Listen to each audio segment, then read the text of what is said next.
Canada is just days away from elections. It's a close race that analysts say could see Prime Minister Stephen Harper voted out of office. Chinese Canadians may play a part in that. CCTV's Rowie Ruttenberg explains. You can see my team, they're working hard.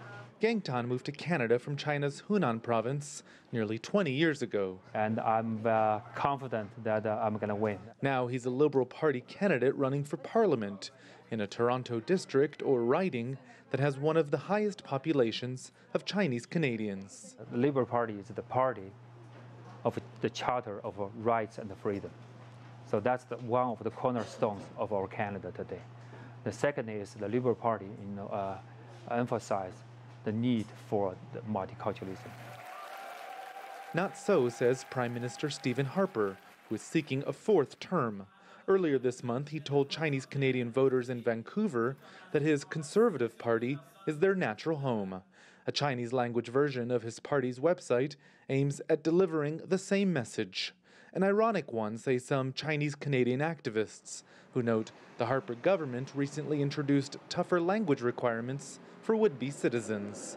For some, the move echoed now outdated laws that once blocked or limited immigration from China. Systemically, Canada has had very racist policies, and I think that's important that people don't forget that, and that to be able to vote is not to be taken for granted, and that anything that is a social policy or social service or anything that helps the community should not be taken for granted. Lowe's CCNC, an advocacy group, promotes civic literacy, encouraging Chinese Canadians to vote by better understanding the issues. We engage in a very specific way that, this is something that you have a right to do, in order to fight or to sort of challenge discrimination. This is something that people need to participate in. Canada has around 35 million people. 1.5 million of them identify as having Chinese origins, and around a third of them live here in the Greater Toronto area, where they make up one of the largest minority groups and where their vote could make or break a candidate. And perhaps even the whole race. Olivia Chow is among the country's most well-known Chinese Canadian faces. She's running with the New Democratic Party in a tight race to represent Toronto's Spadina-Fort York riding.